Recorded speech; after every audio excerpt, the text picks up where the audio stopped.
Bienvenue dans Parlons de votre mental. Avant de plonger dans l'épisode du jour, une question. Avez-vous vraiment exploré tout votre potentiel ? Si vous cherchez à vous inspirer, à vous motiver ou à comprendre comment développer un mental plus fort, découvrez le livre Parlons de votre mental, des interviews inspirantes pour se dépasser. Ce livre réunit les moments les plus marquants et des stratégies mentales issues de plus de 200 épisodes du podcast pour booster votre mindset. Vous y retrouverez des personnalités comme Jimmy Vienno, Valérie Marie ou Jean-Christophe Seznec qui partagent leurs clés pour surmonter les obstacles et atteindre l'excellence. Un ouvrage inspirant, concret et accessible pour apprendre à mieux vous connaître et rendre l'impossible possible.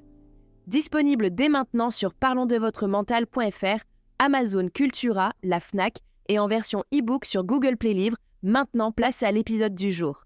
Et à la fin, prenez 45 secondes chronomontre en main pour nous laisser un témoignage et des étoiles sur votre plateforme d'écoute pour aider à son référencement et sa découvrabilité. Bonjour et bienvenue. Bonjour. Aujourd'hui, on se penche sur un livre qui est presque un classique moderne, L'art de la simplicité de Dominique Lauro. Oui, On a décortiqué un résumé très détaillé de sa philosophie pour en extraire l'essentiel. Et pour comprendre d'où elle parle, il faut savoir que Lauro, qui est française, vit au Japon depuis plus de 25 ans. et ça change tout.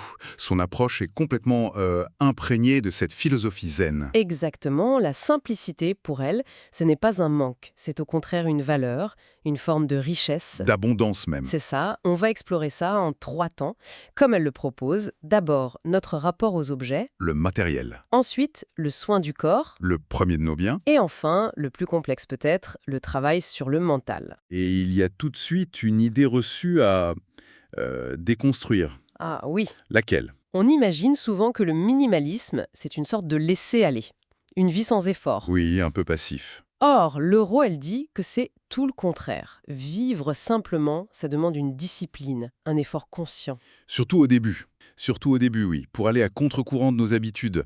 C'est une démarche active. C'est un point essentiel. Ça change complètement la perspective. Ce n'est pas une privation, c'est un choix. Tout à fait. Alors commençons par le plus concret, le plus visible, notre rapport aux objets. Le fameux poids des possessions. Voilà. On sent bien ce que ça veut dire, cette accumulation d'objets qui encombre nos placards, nos vies. Et notre esprit, au final.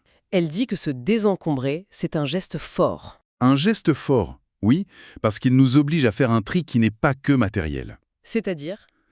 Pour chaque objet, il faut se poser la question, est-ce que c'est vraiment utile ? Est-ce que ça m'apporte quelque chose de positif ? Et c'est plus compliqué qu'il n'y paraît. Ah oui, c'est là que le vrai travail commence. Comment on se sépare d'un objet inutile, mais chargé de souvenirs ? C'est toute la question.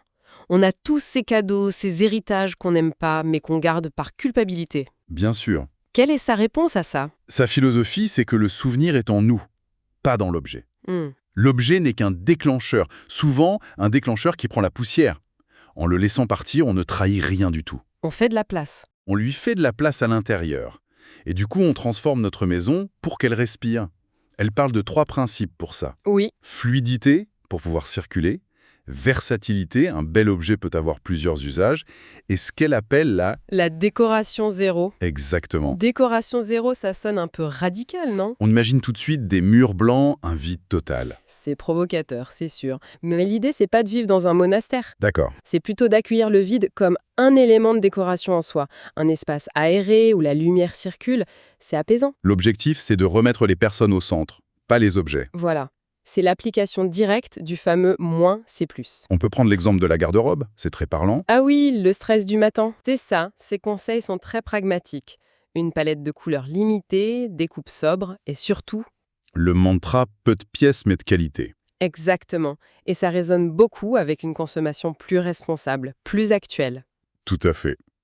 Et toutes ces actions matérielles, trier sa maison, ses vêtements, elles visent un bénéfice psychologique majeur. Lequel ? La disponibilité. La disponibilité, c'est-à-dire ? Posséder peu, ce n'est pas ne rien avoir. C'est surtout ne pas être possédé par ses biens. D'accord, je vois.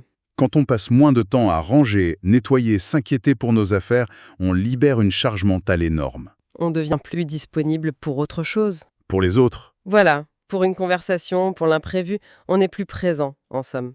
moins de bruit mental causé par le matériel. C'est ça.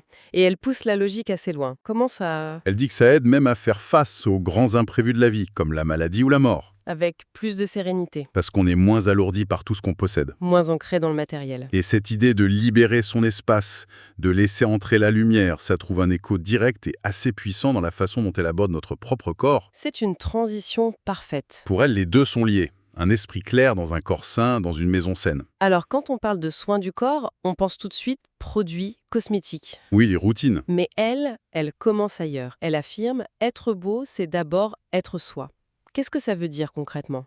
Ça signifie que la beauté, selon elle, ce n'est pas du camouflage. Ce n'est pas une question d'artifice. C'est une énergie. Oui, une énergie qui vient de l'intérieur. L'assurance, la fierté d'être qui on est.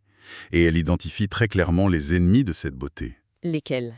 Le stress, l'ennui, le chagrin, la colère. Les émotions négatives, en fait. Toutes ces émotions qui, littéralement, s'impriment sur notre visage, notre posture. Le plus cher des antirides ne peut rien contre un visage rongé par l'amertume. C'est une approche très holistique. Mais j'imagine qu'elle donne quand même des conseils pratiques, non? Bien sûr, mais toujours dans cette logique du moins, mais mieux. Par exemple, elle parle du brossage à sec du corps. Le brossage à sec? Oui, une pratique courante au Japon et en Suède apparemment. Avec une brosse en fibre naturelle, on brosse la peau vers le cœur, avant la douche. Et ça sert à quoi? C'est censé stimuler le système lymphatique, éliminer les toxines, renforcer le système immunitaire. C'est un geste simple qui ne coûte rien. Et qui nous reconnecte à notre corps. Et pour les produits naturels? Le même principe. Moins, mais mieux. Elle est très critique envers l'accumulation de cosmétiques bon marché. Qu'elle voit comme un gaspillage. Un gaspillage. Et c'est potentiellement nocif. Elle prône un retour au basique. Une bonne huile végétale, du miel, du thé vert. Des choses simples et de qualité. Et ça s'applique aussi au sport. Pas besoin de salles de sport sophistiquées. L'important, c'est la régularité. Elle donne une fréquence? Elle suggère 1 heure, 4 fois par semaine. Et surtout l'intensité. Mieux vaut une séance courte et intense qu'une longue séance où on est distrait. Cette discipline s'étend logiquement à l'alimentation. Et là, elle a une phrase très forte. La diététique est une philosophie, une sagesse. Oui, ce n'est pas juste compter des calories. C'est une critique de notre société d'abondance qui nous pousse à manger constamment. Par habitude, par ennui. Mais rarement par faim réelle. Elle prône une alimentation frugale, pas pour maigrir à tout prix, mais pour, et je cite, « allonger sa vie ». Parce que la digestion demande beaucoup d'énergie au corps. Énormément. Manger moins, c'est lui permettre de se régénérer. Et pour y arriver, ces règles sont d'une simplicité presque déconcertante. Manger quand on a faim. Savourer chaque bouchée. Et s'arrêter quand on n'a plus faim. Ça semble être le bon sens même.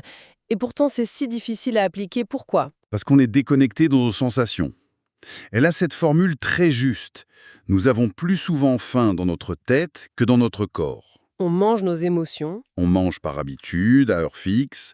Tout son propos, c'est de nous inviter à réapprendre à écouter ce signal très subtil de la satiété. Ce qui demande de manger en pleine conscience, et pas devant un écran. Exactement.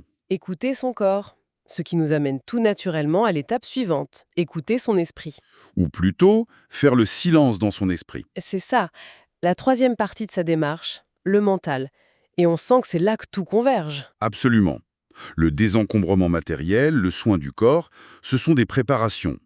Le but ultime, c'est la clarté intérieure. Et là encore, elle propose une technique très concrète. Elle suggère de faire des listes. Des listes de ces pensées négatives récurrentes. C'est ça. C'est une technique intéressante. Mais est-ce qu'il n'y a pas un risque à se focaliser autant sur le négatif? En les écrivant, on ne leur donne pas plus de pouvoir? C'est une excellente question, et c'est la crainte qu'on pourrait avoir. Mais son approche, c'est que c'est tout l'inverse.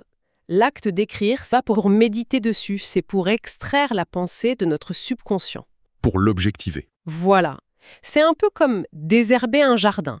En écrivant la pensée, on l'arrache du sol mental pour la regarder. D'accord, je vois. Et une fois qu'on la voit clairement, on réalise que c'est souvent une simple mauvaise herbe, irrationnelle, répétitive, et c'est plus facile de ne pas la laisser reprendre racine. C'est un acte d'expulsion, pas de contemplation. Exactement. C'est un processus d'externalisation pour mieux s'en distancier. Et ça se prolonge avec une autre idée que je trouve très forte, l'importance de se fixer des principes. Ça libère de la fameuse fatigue décisionnelle, c'est ça? Précisément. Avoir des règles de vie claires sur son alimentation, ses dépenses, son temps, ça soulage le mental. Le choix est déjà fait, en quelque sorte. Oui, accepter une invitation, acheter un gadget. Si un principe est déjà établi, la décision est quasi automatique.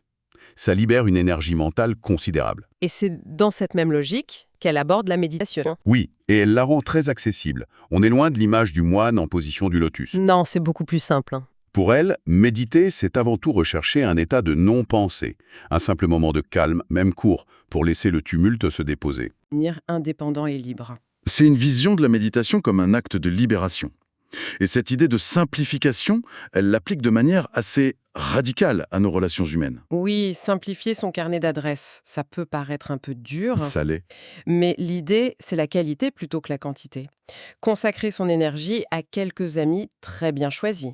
Des relations basées sur l'empathie, la confiance. Et ça implique d'apprendre à dire non pour protéger son temps.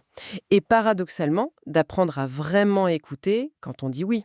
Et pour boucler cette partie sur le mental, elle aborde un sujet souvent tabou, la solitude. Qui est souvent perçu comme un échec. Elle le présente à l'exact opposé, comme un instant privilégié, un espace nécessaire pour se retrouver. Un état à apprivoiser, à apprécier. Essentiel à l'équilibre. Bon, si on fait le bilan de ce voyage dans l'art de la simplicité, on voit bien les 3 piliers. Oui. D'abord, maîtriser son environnement matériel pour ne plus être esclave de ses possessions. C'est la base.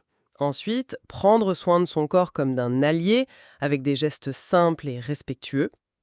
Et enfin, le sommet, cultiver son esprit, le discipliner pour atteindre une forme de paix intérieure. Une écologie intérieure, comme elle dit. C'est ça. Sa conclusion résume tout. N'abandonnez pas vos rêves et pour être heureux, vivez simplement. C'est une synthèse parfaite. Et pour ouvrir une dernière piste de réflexion, j'aimerais revenir sur une citation de l'écrivain japonais Yukio Mishima que Lauro utilise.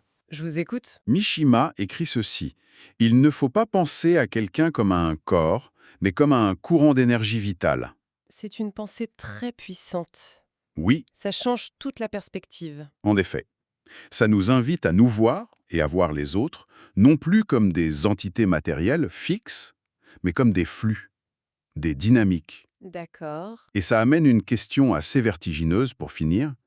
Si nous sommes avant tout une énergie vitale, quelle est la seule chose, matérielle ou mentale, Un objet qui nous encombre, une habitude. une vieille rancœur qui nous bloque? Quelle est cette seule chose que l'on pourrait abandonner, dès aujourd'hui, pour permettre à cette énergie de circuler un peu plus librement?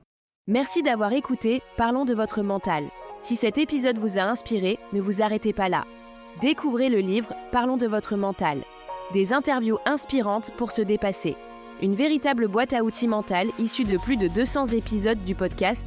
Vous y retrouverez les stratégies, les témoignages et les moments forts de sportifs, médecins, pilotes ou coachs qui partagent leurs secrets pour renforcer leur mental. Un guide motivant et accessible pour vous aider à progresser, à mieux vous comprendre et à repousser vos limites.